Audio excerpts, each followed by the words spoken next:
Hey, what's up everybody? This week I'm bringing you another commentary on Vantage Point Hardcore in Vietnam. So pretty much everybody has to have at some point in time spawned into this map into a losing situation. You're pushed all the way back into your spawn and you're just like most people, for the most part, just hit the start button or exit out or find another server, whatever you're going to do. Everybody usually leaves. I don't think necessarily that you have to. And, I mean, you can see here, we spawned into a losing situation. I mean, our team was bad. They're outmanned. You know, they didn't have a lot of people on their team. I mean, the biggest thing on their team, we were actually like one under, I think. You'll be able to see the scoreboard here in a minute. But you got to immediately, as I jump out and just get pwned, you got to immediately assess the situation when you run into a map like this. And this one, they were pushed back, but the other team hadn't pushed up far enough that they were killing them in their spawn. So this one is still salvageable. And you know, I know this is frustrating, and you're going to take a lot of deaths. I mean, you can be a total and complete pussy and sit back with the M40 and just snipe and get your kills until the next round, or you could find another server, like I said.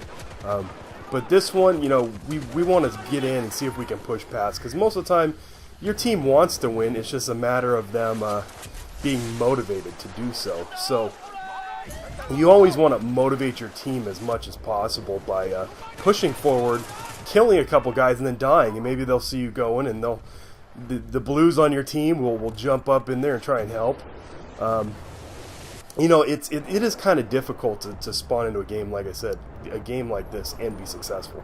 So what you need to do more often than not is just push and push hard on the rush maps.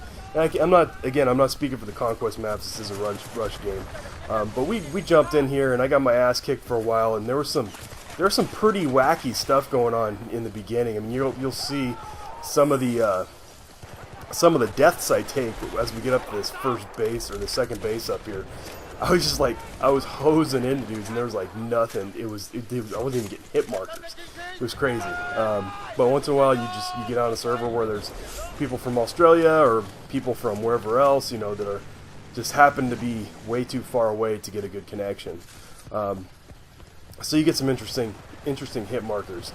So anyways, this is primarily just on the fact that, you know, you could turn an entire game around coming in as a squad, and in Battlefield and playing together, you can turn an entire game around like this. And this is what we did. And the biggest part of this video that I kind of want to drive through is the fact that a lot of times, especially in Rush, you know, when you're playing, your value as a distraction is sometimes greater than your value as an objective taker. Yeah, I know that may sound weird because, you know, I'm very objective oriented.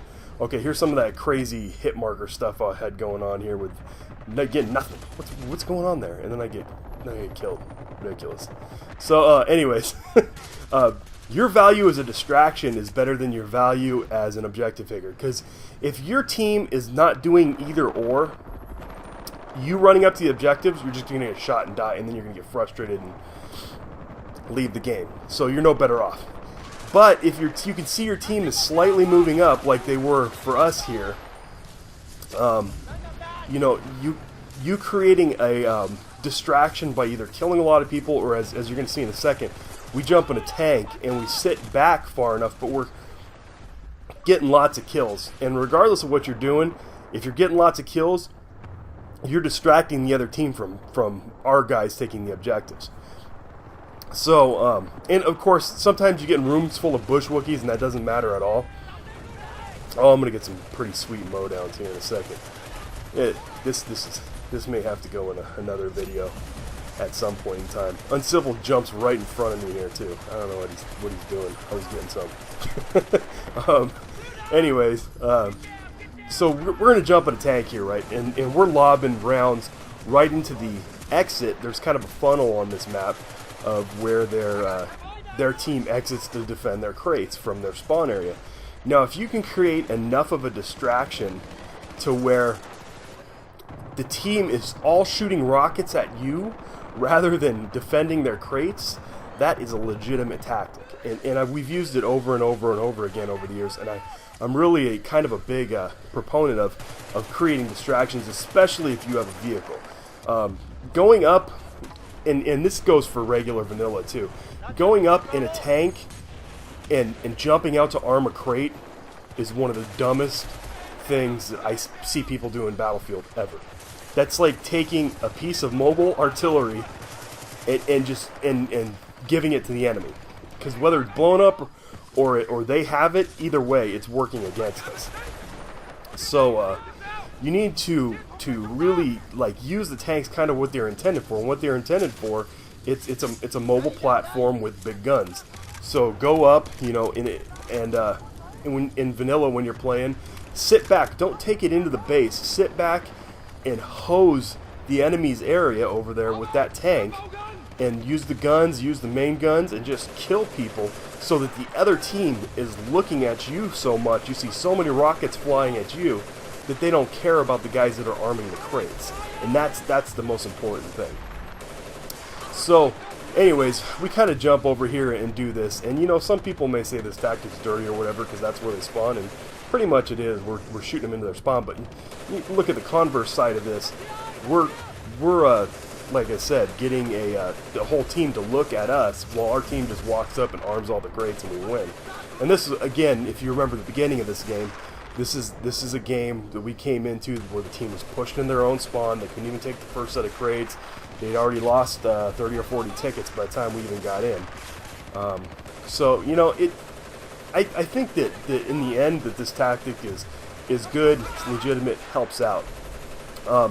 One thing you do want to note though is if your team's not taking the crates, just sitting here and getting kills all day long is pretty useless towards winning the game. So you know, this is just about as useful as being a Wookiee sitting up in the bushes over here with your M40. You know, it's not doing the team any good as a whole if the rest of the team's not moving up. So, other than that, you know, this game was pretty fun. Again, you know, I'm still stuck on Vietnam. I want to go back and play a little bit of. I've been going back and forth with vanilla still. I haven't any games that I really felt like putting on YouTube from vanilla. For the most part, and you know, to be honest with you, I know this sounds lazy, but I hate switching back and forth recently just because I don't want to reset up all my guns. It gets annoying, and I don't know if I don't think the PC players, I don't know if the PS3 players have that problem, but on Xbox, what I'm playing on, we typically have I don't know if this is fixable or not, but you know, I know a lot of people have the same problem as I do. Every time I switch between Vietnam and vanilla, all my guns reset, so I have to go back in there and I have to reset up all my classes, because most games, you know, I'll switch back and forth between classes multiple times, and you know, not being able to do that quickly, it's annoying. So I got to set up everything at the beginning of the game. I'm all OCD about it, or I won't be able to play. So, but anyways, we're getting up towards the end of the game here, so I just want to say again, thanks everybody for watching, and don't forget to subscribe and stay tuned for more. The president urged people not to jump to conclusions about the war and its progress. He insisted that things were going as planned.